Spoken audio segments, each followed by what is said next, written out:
Hola, ¿qué tal? Soy Gabriela Conde, directora de Operaciones y Procesos del Colectivo para el Desarrollo Educativo Albanta, y es para mí un gran placer el acompañarles en este inicio del curso en línea La transversalización de la perspectiva de género, que justamente ha sido impulsado por la Unidad de Género de la Secretaría de Educación de Veracruz. Y en esta ocasión vamos a abordar el tema que tiene que ver con las responsabilidades y los derechos en el servicio público. Para empezar, pues tendríamos que definir qué es el servicio público, aunque ustedes lo viven día a día, pues conviene que estemos unificando los términos, ¿no? Y se trata pues de una serie de acciones o del conjunto de acciones que realiza la administración pública de forma directa o indirecta y de manera regular y continua. ¿Para qué? Para dos vertientes. Puede ser o para satisfacer una necesidad colectiva, como puede ser el caso de el agua potable, el alcantarillado, el alumbrado público, los servicios de salud, las escuelas, etcétera, ¿no? Y la otra es garantizar el goce de un derecho. Si se fijan, están entrelazados porque a la vez de que se puede tomar como una necesidad, por ejemplo, el contar con hospitales, pues también tiene que ver con el ejercicio o el goce del derecho a la salud. Y en este caso, en nuestro caso, pues estamos hablando justamente del derecho a la educación. El servicio público está presente en los tres niveles de gobierno y en los tres poderes, ¿no? O sea, tenemos servidoras y servidores públicos en el poder legislativo, en el poder judicial y particularmente el que nos interesa, en el poder ejecutivo, tanto a nivel federal como a nivel estatal y municipal. Hay una confusión que regularmente se presenta porque en algunas ocasiones dicen, bueno, es que son servidoras o servidores públicos o son funcionarios. Vamos a ir aclarando que también estoy segura que es algo que ustedes conocen bien, pero más vale no pecar de precavidos, ¿no? Entonces, para empezar, vamos a definir qué es un empleado público. Y es aquella persona que realiza actividades que coadyuvan al cumplimiento de los objetivos de una dependencia o de una institución. En general, estamos hablando de personal que puede ser de base de confianza, pero que no tiene un orden de autoridad muy alto, digamos, o un nivel de responsabilidad muy alto tampoco. Existen también los funcionarios, que son pues quienes ejercen cargos de nivel medio, perdón, intermedio en una jerarquía, que tienen capacidad de mando y que tienen capacidad de decisión. Por ejemplo, las jefas y jefes de unidad o de departamento, las y los subsecretarios, etcétera. Y tenemos también el otro nivel, que son los altos funcionarios. Estos tienen que ver únicamente con cargos de elección popular, en el caso del poder ejecutivo y del poder legislativo. ¿Por qué? Porque estamos hablando de nivel presidencial, ya sea de presidente municipal o alcalde, gobernador, gobernadora o presidente de la república, diputadas, diputados, senadores. Y en el caso del poder judicial, ahí estamos hablando de los ministros de la Suprema Corte de Justicia, por ejemplo. Pero, ¿qué tienen en común todos ellos? Algunos son empleados, otros son funcionarios, otros son altos funcionarios. Y lo que los conecta es que cualquiera que sea el tipo de función que realicen, mientras estén trabajando para una instancia gubernamental, son servidoras y servidores públicos. Muy bien, en este entendido, pues las servidoras y los servidores públicos, particularmente en nuestro caso que estamos hablando de la Secretaría de Educación, pues realizan cada quien una función específica de acuerdo con el cargo que tiene, lo que indica su nombramiento, la responsabilidad del área en la que está, etcétera. Pero en general lo que hacemos es un proceso de administración que implica procesos de planeación, de gestión, de ejecución, de supervisión y de control o de evaluación. Y estos suelen ser procesos complejos que demandan también la articulación de muchas personas de muchos niveles y esto nos da cuenta que la administración pública funciona como una serie de engranes, un mecanismo con muchos engranes, donde todos son importantes, todos los engranes son importantes, no importa si son chiquitos, si son grandotes, si son pesados, si son ligeros. Cuando hay un mecanismo de este tipo y una pieza falla, empieza a tener problemas todo el aparato, y eso ustedes lo conocen bien. Entonces, justamente en este curso, en este primer módulo, vamos a ver qué es lo que hace que nuestras unidades, nuestras áreas funcionen bien y en dónde podemos hacer algunos ajustitos, ¿no? Y también cuál es la relación que tenemos como servidoras y servidores públicos con nuestros beneficiarios, ¿no? Con las personas para las que trabajamos a final de cuentas, ¿no? Eh, en este sentido, hay que tomar en cuenta que el servicio público, a diferencia del servicio privado, tiene una mayor responsabilidad. ¿Por qué? Porque no es lo mismo cuando a una persona le pagan de una empresa y quien es responsable es el empresario o el jefe. En este caso, los recursos, el dinero, los materiales, las intenciones, los objetivos, los programas, todo tiene que ver con un recurso público que va a beneficiar a una gran cantidad de personas, ¿no? Entonces, por eso hay una especial atención en que las acciones, las decisiones, las conductas, las dinámicas que se generan en las áreas públicas estén apegadas a la ley. Por eso, pues tenemos una normatividad interesante que se relaciona con el trabajo que ustedes realizan, ¿no? Pero empecemos, vamos por partes.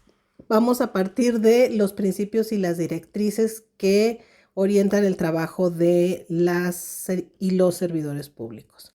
Muy bien, en este sentido, las y los servidores públicos se deben apegar a ciertos principios y directrices.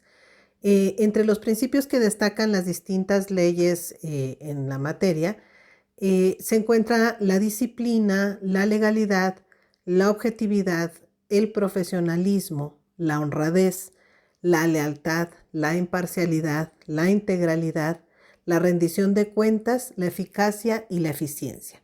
Estos principios, junto con otros elementos que vamos a revisar en esta ocasión, los vamos a profundizar en las siguientes semanas en el marco de este primer módulo del curso. Y bueno, después de ese anuncio, las directrices sobre las que trabajan o deben trabajar las y los servidores públicos, pues también están establecidas en distintas leyes, y se trata de, pues primero conocer sus funciones, sus atribuciones, sus facultades, tenerlas muy claras para que les permita ese conocimiento, actuar con apego a la ley y en función de lo que les toca realizar. También deben conducirse con rectitud y no utilizar jamás su empleo, cargo o comisión para tener algún beneficio personal o para familias. Eso, bueno, lo conocemos como parte de las directrices fundamentales. Uno muy importante es que puedan o que deban optar por el interés colectivo y no por los intereses personales, ya sean propios o de alguien cercano, incluso si se trata de una autoridad. Y aquí viene lo importante y lo que nos empieza a conectar con el tema de la perspectiva de género, que es el dar a las personas el mismo trato, sin privilegios, sin preferencias, sin discriminación.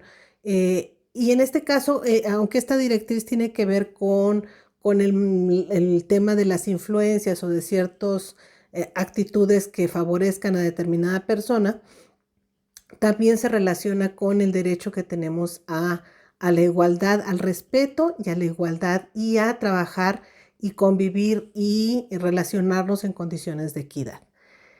Bueno, otro de las directrices es actuar conforme a una cultura de servicio, buscando siempre que se obtengan los mejores resultados, optimizando recursos, buscando alcanzar las metas, etcétera. La administración de recursos justamente con o siguiendo los principios de eficiencia, eficacia, economía, transparencia y de nueva cuenta la honradez.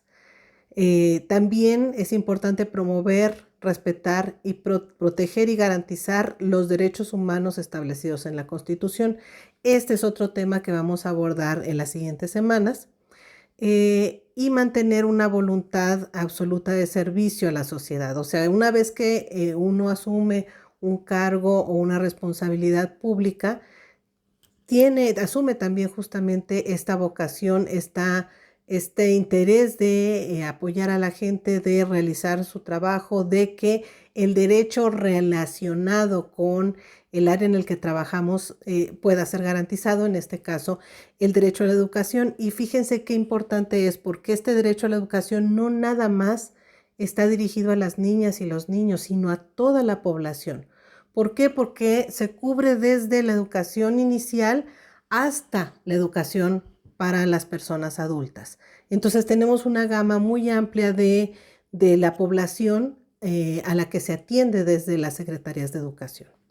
Y bueno, otro de las directrices tiene que ver con el evitar y dar cuenta en algún momento cuando se presente de que existe algún conflicto de interés. Y además, ya para terminar, entre estas directrices se encuentra el abstenerse de realizar cualquier trato o promesa privada que no se pueda cumplir o que comprometa al Estado mexicano. Además de estas directrices, existen una serie de responsabilidades. ¿Esto qué quiere decir? Que como les decía hace rato, las y los servidores públicos están en una posición de mayor exigencia. Porque, digamos, si un particular, una persona que trabaja en una empresa, en un comercio, realiza un acto de discriminación, ¿qué puede pasar? Que le reclame, a lo mejor puede iniciar una averiguación o quejarse, etcétera, etcétera. Pero si es una servidora o servidor público quien comete un acto de discriminación, puede tenerse consecuencias más graves, digamos, porque está sometido a un proceso mucho más escrupuloso de revisión de su actuación. Entonces, el apego a la ley es tan importante en el servicio público que existe una normatividad específica al respecto, en la que se señalan justamente cuáles son las responsabilidades y las eventuales sanciones en caso de que se cometa algún delito o no se cumplan las directrices que anteriormente señalamos.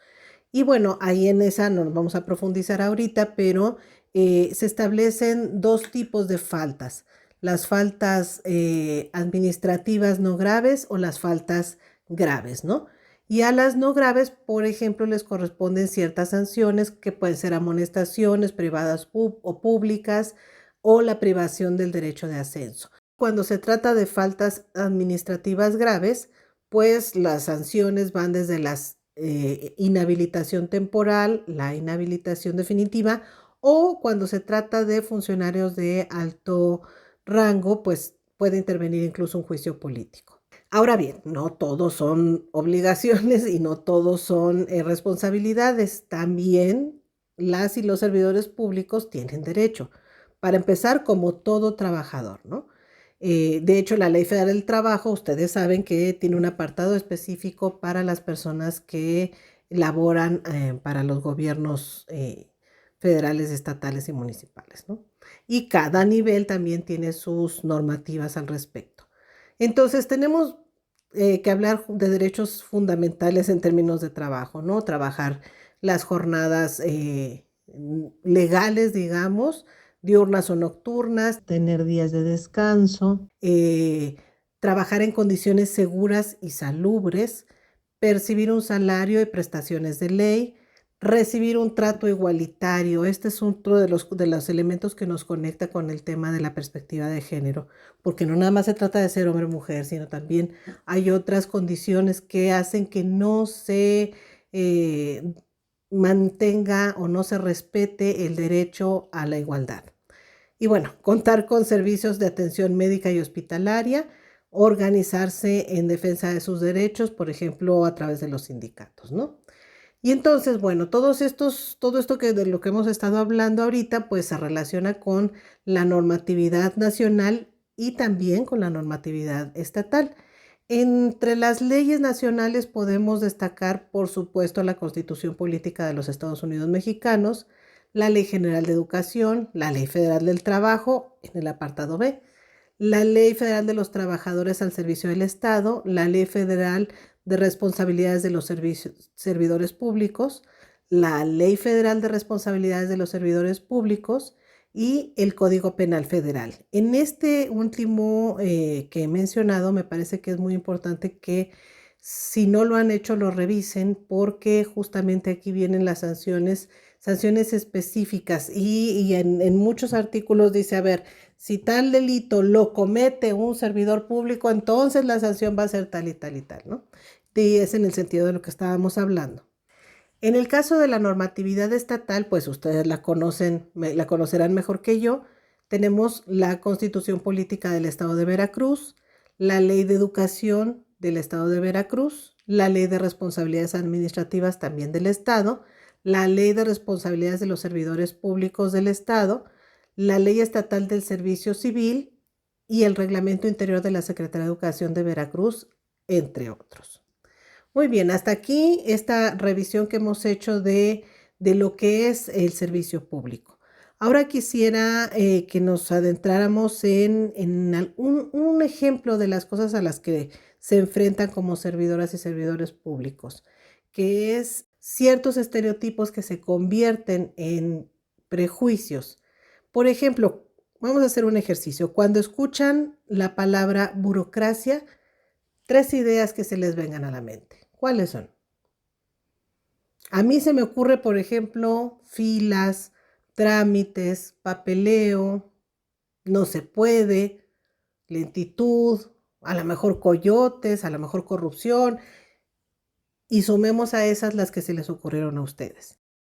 Para muchas personas, las y los servidores públicos entran en esta especie de topper prejuicioso de la burocracia.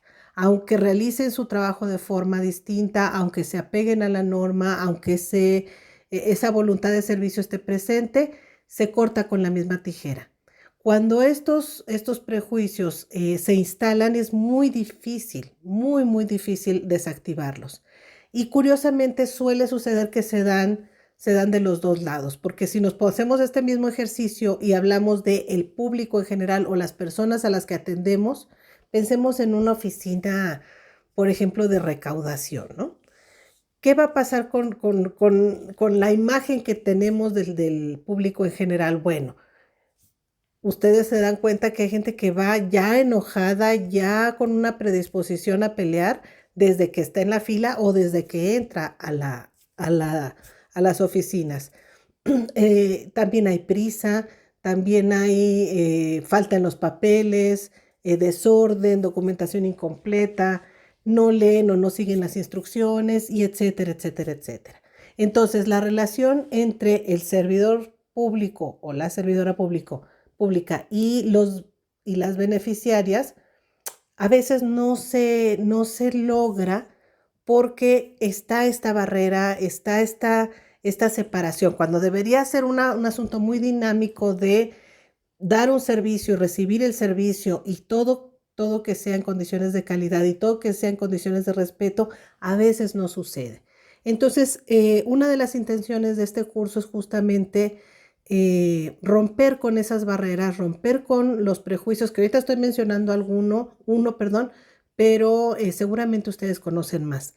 Y romperlos ¿para qué? Para generar justamente relaciones más equitativas, más respetuosas, que tengan que ver justamente con la igualdad y con la equidad. Y sobre eso es sobre lo que vamos a trabajar en este curso. Muy bien, lo que sigue ahora es una actividad. Me imagino que conocen la Wikipedia. Bueno, lo que vamos a hacer ahora es muy parecido. Justamente se llama Wiki y vamos a hacer 2. Una es un artículo que vamos a construir entre todas y todos sobre el servicio público en la Secretaría de Educación de Veracruz.